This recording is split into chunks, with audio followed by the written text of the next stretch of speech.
Europe. France. Paris. July 25, 2000. Charles de Gaulle Airport. 12:30 in the afternoon. 100 men, women and children check in for flight AF-4590. They come from all over Germany and are expecting the trip of a lifetime. A dream holiday costing at least £7,000 each. It starts with a supersonic flight on Concorde to New York. Then a luxury cruise in the Caribbean. For Jörg Meyer's father, it's a special treat to celebrate his retirement. He had his 65th birthday in 2000, and he wanted this as a treat for himself and his partner. They both liked to travel, and it always had to be something a bit special. Concorde is a plane like no other, elegant, luxurious, and above all, super fast. Flying at more than 2,200 kilometers per hour, Concorde links North America to London or Paris in 3 3/4 hours.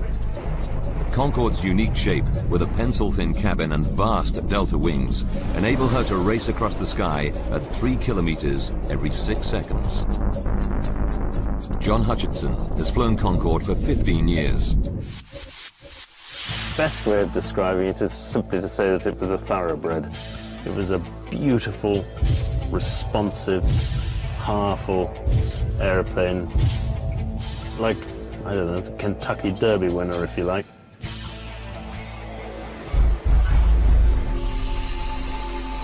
By 1:30, all of the passengers are checked in for their supersonic trip. The pilot, Captain Christian Marty, is already in the cockpit preparing for the flight. The holidaymakers are in good hands. 54-year-old Marty is one of Air France's most experienced pilots. An adventurer of extraordinary talents. In 1982, Christian Marty was the first Frenchman to windsurf across the Atlantic. He's a national celebrity. On board Concorde, Captain Marty runs through his pre-flight check. His air traffic controller is the experienced Gilles Logelin, who arrives to start his afternoon shift.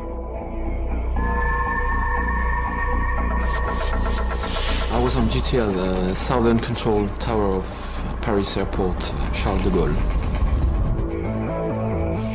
This particular day I was not supposed to work. One of my colleagues the day before asked me for a transfer of shift, so he did my morning shift and I did his afternoon shift. With the change of shift comes an unexpected bonus. Gilles Logelin is now the controller responsible for Concorde's departure. The Concorde is one of the most beautiful planes I've ever seen. The line is pure. I really like to watch this plane landing, taking off. During his pre-flight check, Captain Marty learns that engine number 2 has a technical fault. A small part needs replacing. It isn't serious, but with Concorde, safety is always paramount. After 40,000 flights and 900,000 flying hours, there's never been a fatality. The repair delays Concorde's departure by 1 hour. 3:54. The passengers start to board. Among them are the Eich family, Christian and Andrea, and their 2 young children, Maximilian and Katerina. Klaus and Margaret Frenson are both school teachers who've saved for the trip for 20 years. Ordinary families off on an extraordinary adventure.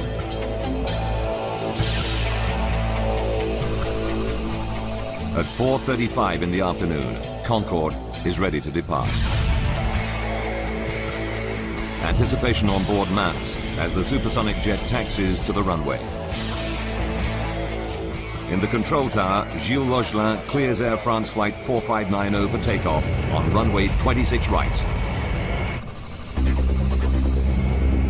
It's 4:40 in the afternoon.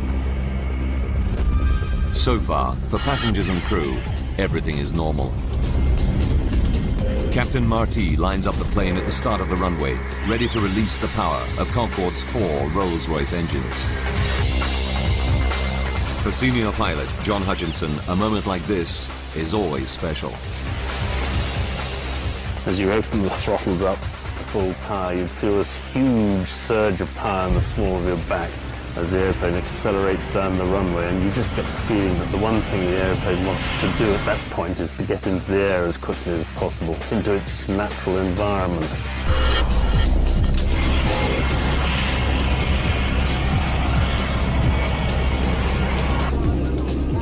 In the control tower, Gilles Augelin monitors the takeoff.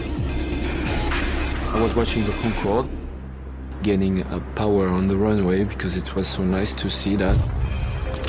It's a very heavy plane, so you know that the beginning is quite slow, and then you gain the speed. Concorde accelerates down the 4,000-meter runway. It passes through 320 kilometers per hour. Using computer graphics, we recreate what happens next. For Gilles Augelin, it's a moment of sheer horror. Suddenly, I saw a flame just behind the body of the aircraft.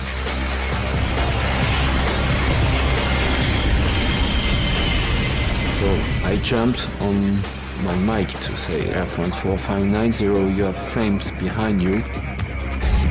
Captain Marty cannot see the flames, but accelerating through 328 kilometers per hour, Concorde is committed to the takeoff. There are only 2,000 meters of runway left, but Concorde needs 3,000 meters to have any chance of stopping safely. After the speed, whatever is the situation, the plane has to take off. He could not abort the takeoff. And as I was watching the flames, I saw the nose of the Concorde lifting up. At 4:43 and 15 seconds, Captain Marty pulls on the control stick. Concorde takes to the air. This is how Concorde flight AF4590 appears to witnesses. Martine Bournet works in an office on the western edge of the airport. At 4:44, she sees a terrifying sight.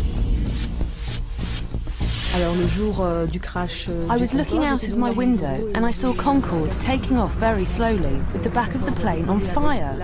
I was really afraid. Because of the flames, I was convinced that the plane was going to explode right here in front of the office. The stricken airliner flies directly overhead.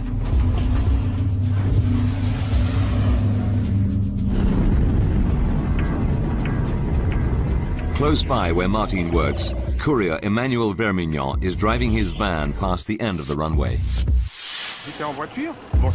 When Concorde went over, I had the window open and I was wearing a polo shirt. And I can tell you that the heat the plane was belching out melted parts of my shirt and gave me little blisters. I could really feel the heat on the ground.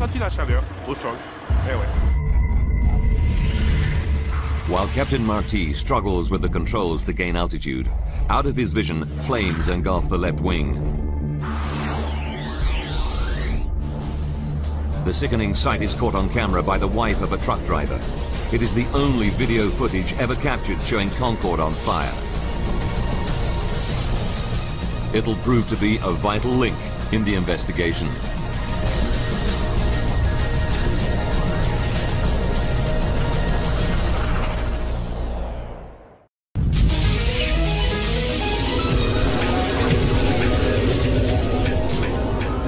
At Paris Airport, a supersonic Concorde has just taken off, but now the plane is on fire and 109 people on board are facing peril. The next 69 seconds will be critical. 4:43 and 30 seconds. Concorde is struggling to remain in the air. It's only 30 meters off the ground and the crippled plane is on a collision course. The town of Gonesse and its 25,000 people lie directly in its path. Driving towards the petrol station she owns in Gonesse is Christine Turpin. I was returning home when I saw a plane. It was Concorde, with fire coming out of the back of it. I slowed down, and I saw the plane in flames. Captain Marty is running out of options. Concorde's left wing is disintegrating. Businessman Patrick Tess is directly in the plane's path. I was in my office talking to an agency. The window faces the runway, and I was interrupted by an incredible noise. It was Concorde. It was on fire, and it was listing violently.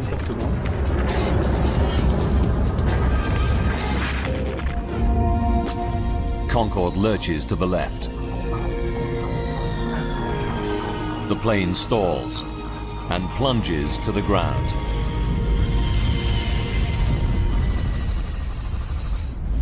It's 4:45. It's the moment every air traffic controller dreads.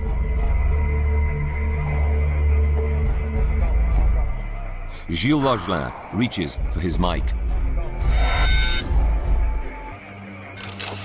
I've called the Air France and I said, Air France-4590, do you hear me?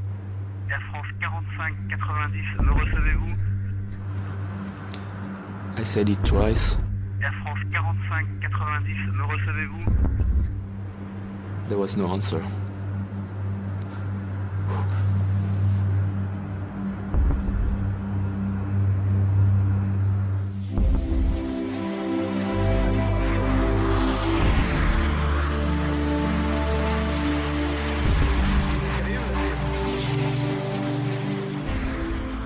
The supersonic jet, loaded with fuel and 109 people on board, crashes right on top of a hotel on the outskirts of Gonesse.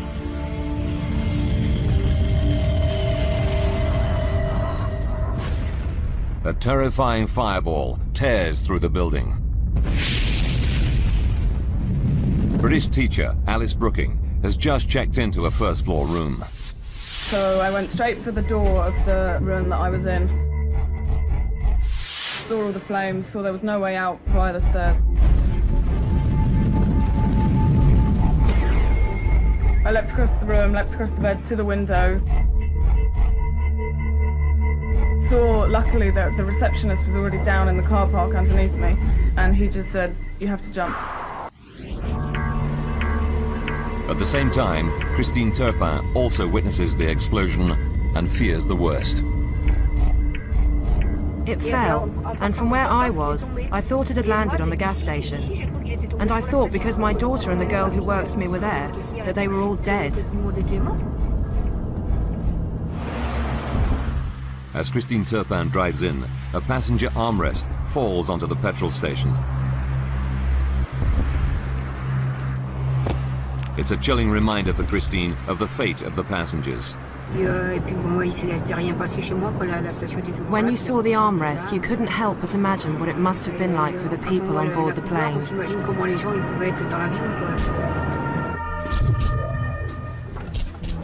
Within 8 minutes of the crash, dozens of fire engines and ambulances race to the scene. An appalling tragedy, not just for those on Concorde, but for those in the hotel. Regional Fire Chief Colonel Fabrice Chauvin leads the rescue. Whilst driving, there were many things going through my mind. The important thing for me was to divide the operation into two separate parts. One, the aircraft crash, extinguishing the fire and the rescue of any survivors. And two, organising treatment for the wounded before they're evacuated to hospital. The intensity of the fire is so great that it'll take 3 hours to bring it under control. As these TV news images show, the charred remains of the airliner and the hotel are unrecognizable. The rescue attempts are futile. 113 people die, 4 from the hotel and 109 passengers and crew in Concorde.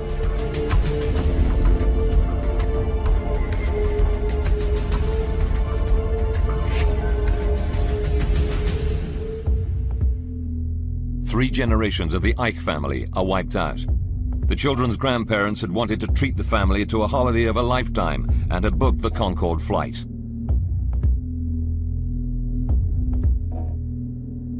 Schoolteachers Klaus and Margaret Frenson had saved for 20 years to fly on Concorde.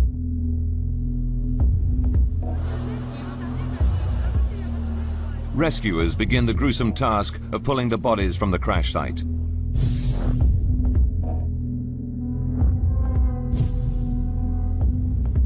One of the hotel workers to die is a 19-year-old student, Kenza Rashid. She joined the staff of the Hotelissimo only the day before the crash to earn some holiday money. Another victim is chambermaid Devrani Chandang Singh. She dies leaving behind her 2 children.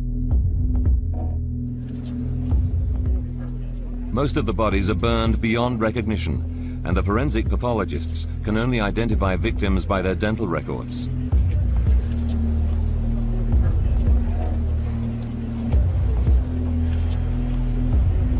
It's a harrowing time for the victims' relatives, like Jorg Meyer. One of the more difficult things was the identification of my father and his partner. One has to say, nothing much remains of the passengers after an air crash. That was difficult. Jorg will have to wait 2 weeks before pathologists identify the remains of his father. That's how long we had to wait. You can imagine that that's not exactly easy, day after day.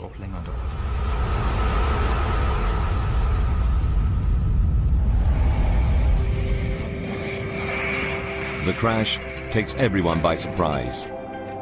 Concorde, the queen of the skies, the plane that makes supersonic travel a reality, people's dreams come true, had never had a fatal accident. Until this moment. It takes just 120 seconds to shatter that perfect record. Now, by rewinding the events of that fateful day and by going deep into the investigation, we can reveal what really happened. Cutting-edge computer simulation will take us where no camera can go, into the heart of the disaster zone.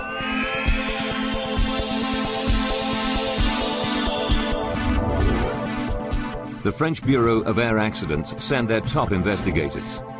Using their data, we can now piece together the deadly chain of events to find out what really caused this terrible tragedy. As the investigation begins, nothing is off limits. Did pilot Captain Marty make a fatal error? Or was there a fault hidden within the perfect plane? Investigators make routine checks of the passenger and luggage lists. Immediately, they find something suspicious. 19 pieces of luggage that, according to the loading report, should not have been on the plane. They don't belong to the passengers on flight AF4590. Could a terrorist have smuggled a bomb onto the plane? It wouldn't be the first time. 270 people died in 1988 when terrorists planted a bomb in the luggage that destroyed a Pan Am 747 in the infamous Lockerbie incident.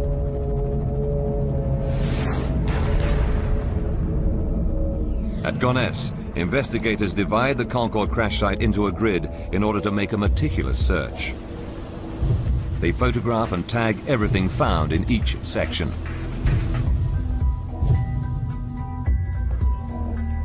It's a painstaking process, which takes 4 weeks. Then, every bit of wreckage is taken away for identification and analysis. 3 hangars at Le Bourget, another Paris airport, become their final resting place.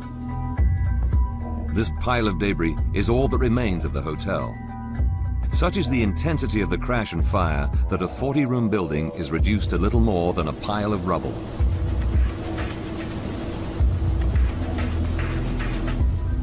And this is what remains of Concorde.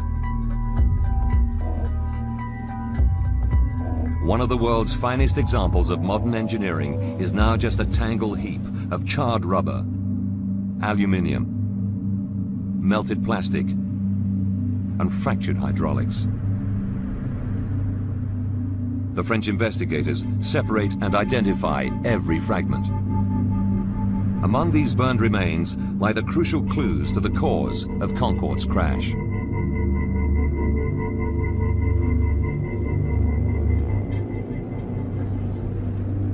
Within hours, the French Bureau of Air Accidents team recover the black boxes. These devices are carried on all airliners to record important technical data and, crucially, the pilot's conversation from the cockpit.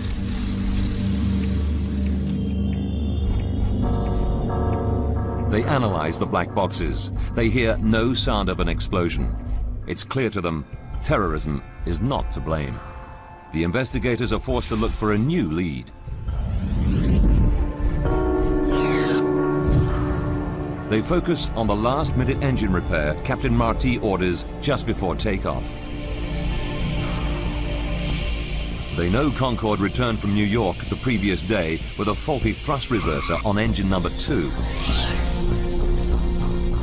Thrust reversers help to slow the planes down after they've landed.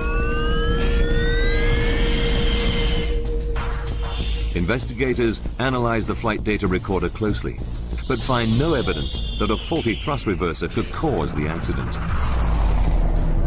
The pressure to find an answer increases. Until they do, the French authorities ground all Air France Concorde flights.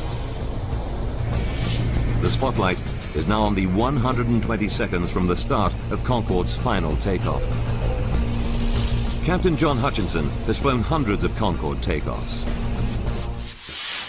Now, once you've lined up on the runway, the captain will then punch on the stopwatch and open the throttles fully. The captain's job is to keep straight down the runway. The co-pilot's job is to do the speed calls. And the flight engineer is sitting there and he's monitoring all the instruments. In particular, this bank of instruments here, which are the engine instruments. Data from the black boxes makes it clear that everything is normal until Concorde reaches 323 kilometers per hour. Concorde is now only 79 seconds from disaster.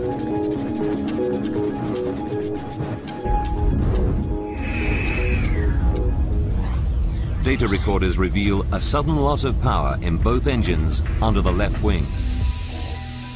Immediately, the black box picks up the dramatic warning from the control tower. Air France.4590, you have planes behind you.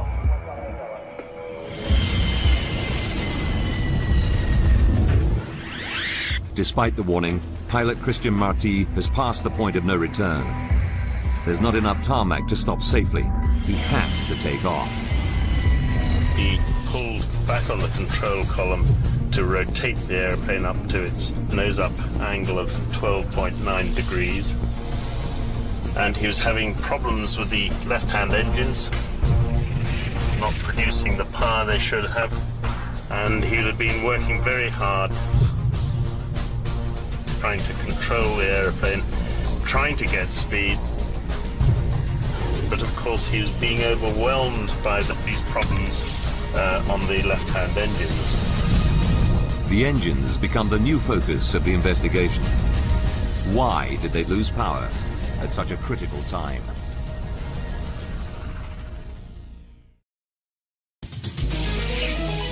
Just 2 minutes into its journey, Air France Concorde flight AF4590 crashes, killing 113 people. A devastating blow to the world's first supersonic airliner. Using advanced computer graphics based on the official report, we go deep into the investigation to unravel the deadly chain of events.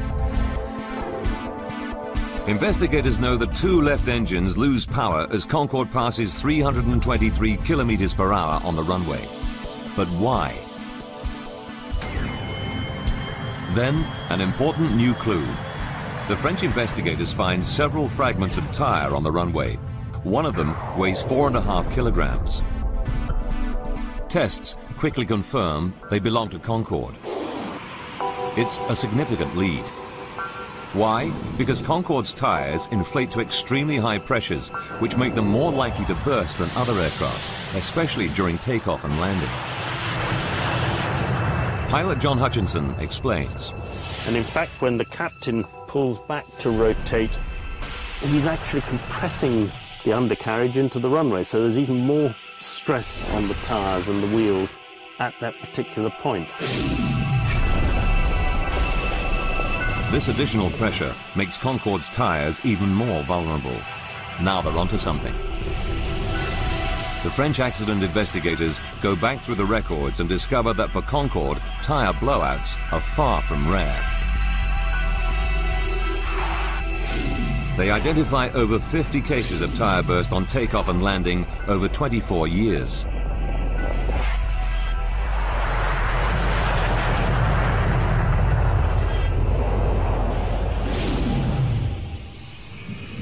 One of the worst incidents involved another Air France Concorde, this time at Washington's Dulles Airport in 1979. Bill Lightfoot was a passenger on Concorde that day. I could see a big ragged hole in the wing with like pieces of aluminum or metallic alloy and a lot of liquid pouring out of that of the hole that had been ripped in the wing. The official report into this accident found that the tyre burst during taxiing. Then the exposed metal wheel got very hot and exploded just before takeoff.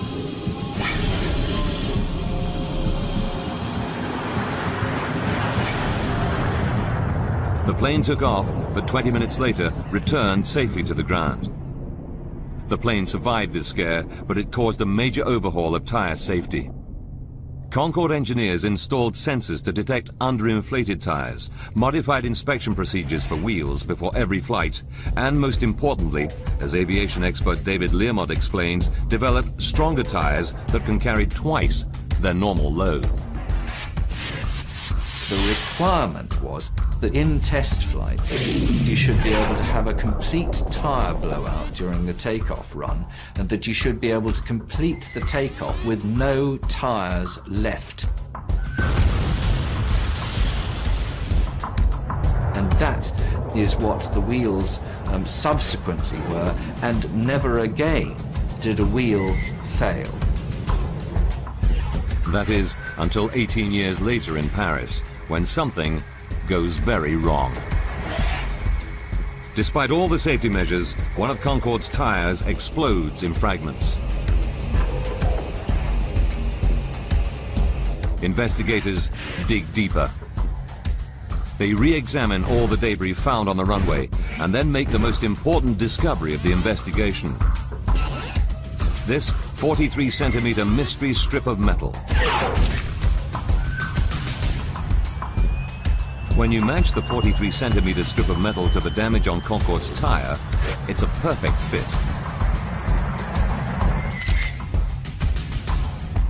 Suddenly, the whole inquiry now depends on the source of this metal. Where did it come from?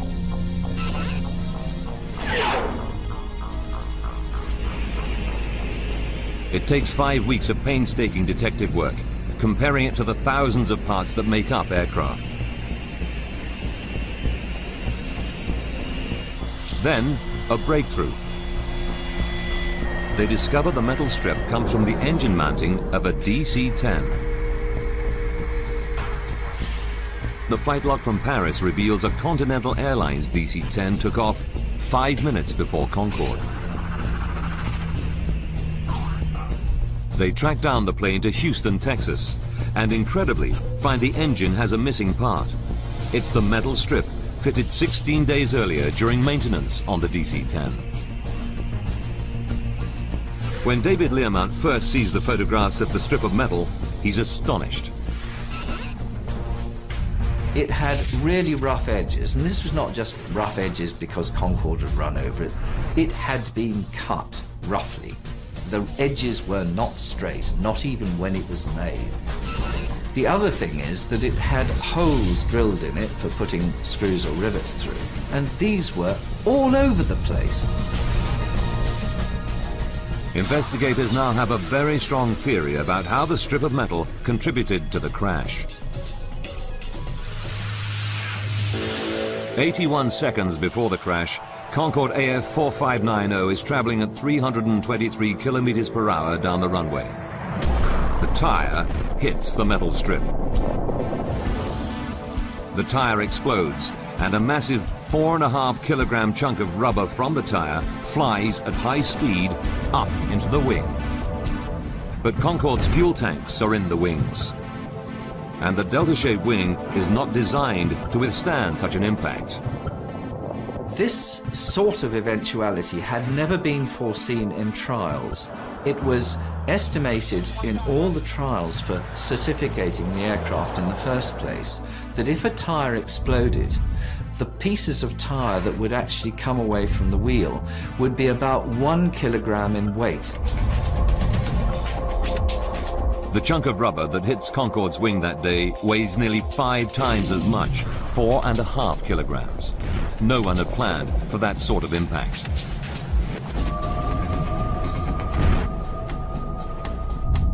What's more, you can match the large rubber fragment of the tyre with a dent on the wing.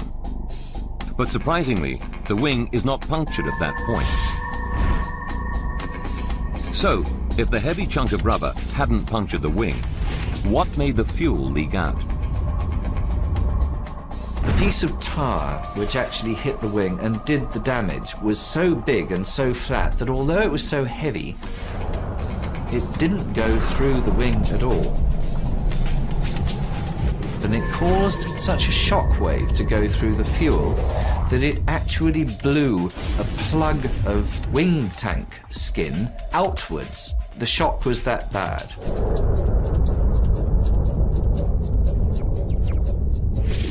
When the rubber chunk hits the wing, it sets off a pressure wave which finds the weakest joint in the fuel tank. The fuel bursts out of the tank.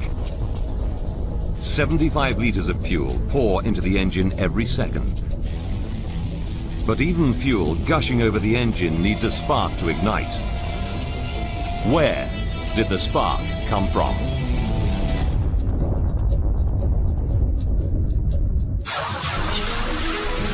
Air France Concorde AF4590 crashes after takeoff from Paris Charles de Gaulle Airport.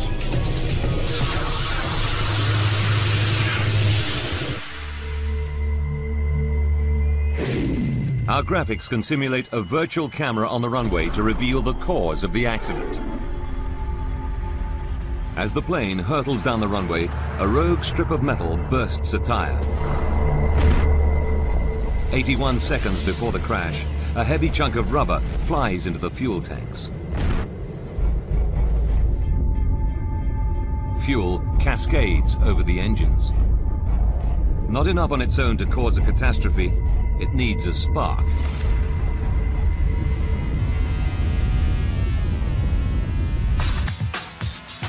From the cockpit voice recorder, we know that the pilots have trouble with the landing gear on takeoff.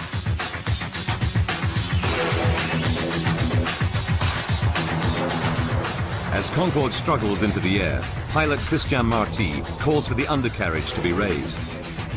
But it stays locked open.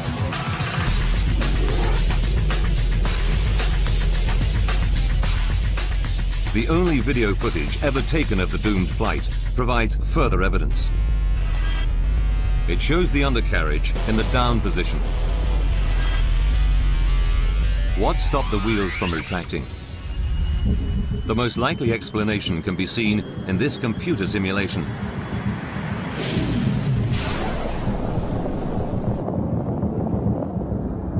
Shrapnel from the burst tyre flies up into the landing gear bay, where it severs power cables. The undercarriage is now stuck in the down position. Worse still, the exposed wires are whipping around in the gale force airflow. If the exposed wires make contact, they'll spark. As fate would have it, they do. That contact ignites the leaking fuel, and at that moment, Concorde becomes a flying bomb.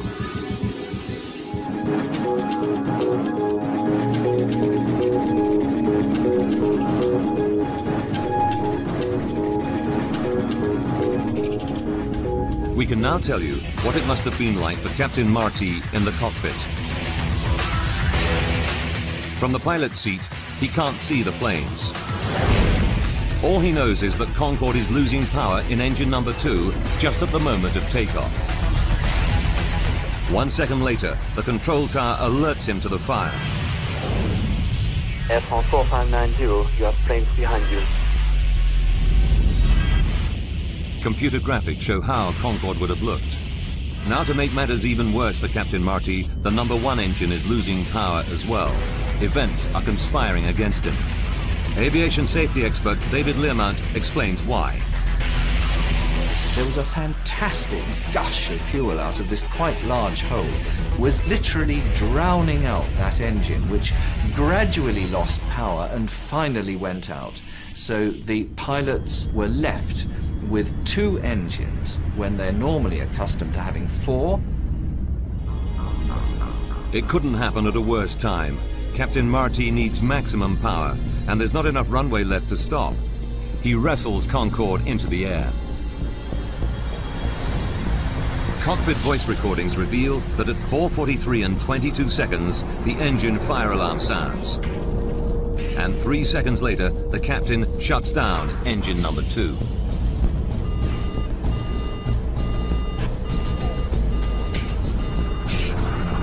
The drill for a fire warning is that you shut the engine down and cut off the supply of fuel to it to try and then fire the fire extinguisher for that engine to try and put the fire out.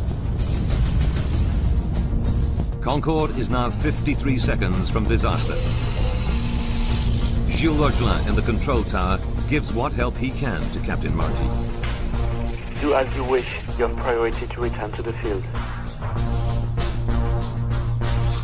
But at 60 meters, Concorde is too low to turn around. So instead, Captain Marty tries to fly the crippled plane to the nearest runway at Le Bourget Airport, just 5 kilometers ahead. But there's a new problem for Captain Marty. The fire is now so intense that Concorde's wing is melting and disintegrating. At the rear end of the wing on Concorde are the controls known as elevons, which enable the pilot to point the aircraft's nose up or down. The fire was so fierce that the rear structure of the aircraft was being virtually evaporated. The pilot's essential controls were being destroyed. At the same time, the toilet smoke alarms are heard on the voice recorders. For the passengers, fumes in the cabin make conditions unbearable. Concorde is now 49 seconds from disaster.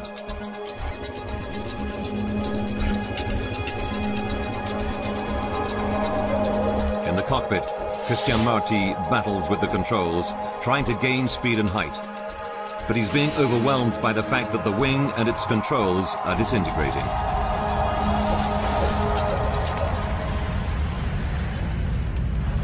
"33 seconds. The engine fire alarm sounds again and remains on for the duration of the flight. Captain Marty runs out of options. Even the runway at Le Bourget, now only 3 kilometers away, is out of reach. With just 11 seconds left, the control tower hears Christian Marty's final words. Too late. No time.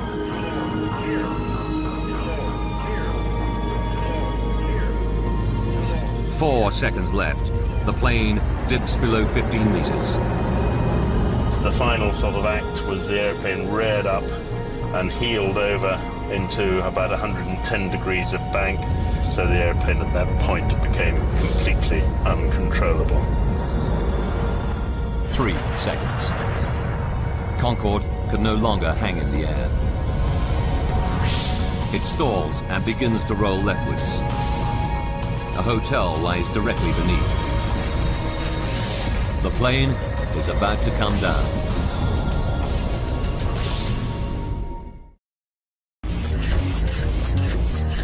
Just 118 seconds after Concorde begins accelerating down the runway, 109 people are staring death in the face.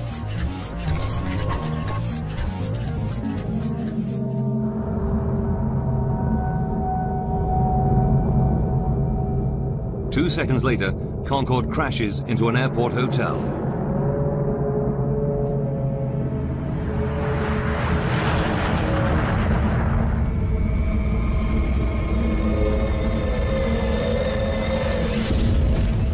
All 100 passengers and 9 crew on board are killed, as well as 4 people in the hotel. Air traffic controller Gilles Logelin started Concorde on its fateful flight, and he is a witness to those terrifying final seconds. I knew that everything was finished. I knew that, that it was the confirmation of a reality that I didn't accept, in fact. And because until this moment, I think I still had the belief that it was not true, that it was not the reality. So it gave me the point, I think. It gave me the reality that it was over, that's what could not happen has happened, that it was a real crash.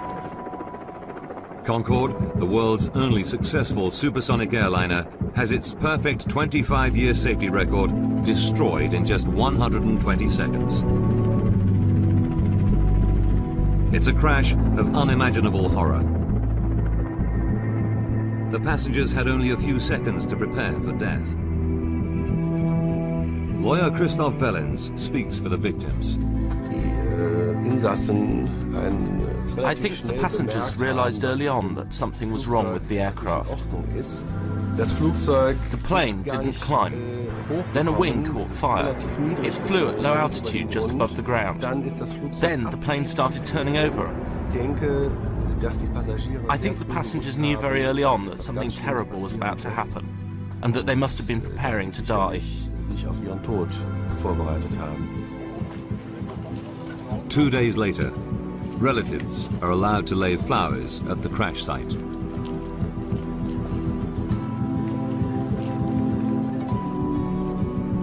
Even today, they feel a deep sense of loss. Jörg Meyer's father died in the crash. I certainly miss him. He leaves a gap for me that cannot be filled. What makes it more terrible is the fact that he didn't die from a natural illness, but in a horrific accident. And he was plucked out of life in his prime. The disaster was also traumatic for those who survived from the town of Gonesse. Businessman Patrick Tess had a miraculous escape. He works directly next door to the hotel destroyed by Concorde. To this day, he's haunted by the events.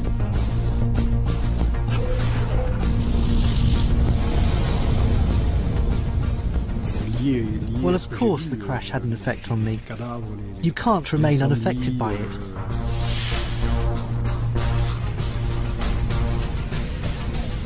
To see what I saw, the bodies, the fire, the injuries, it's awful.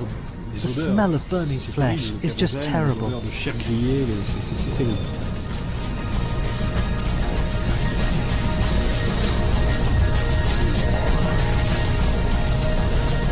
For Concorde, the Paris disaster is the beginning of the end. 3 weeks after the crash, all Concorde flights are grounded. Air France and British Airways, the 2 airlines that fly Concorde, have to make major safety modifications. Tyres are strengthened so that they remain functional even when punctured by a 30-centimeter blade. Engineers encase the fuel tanks with bulletproof Kevlar liners to resist puncture. And electrical harnesses in the main landing gear bays are reinforced.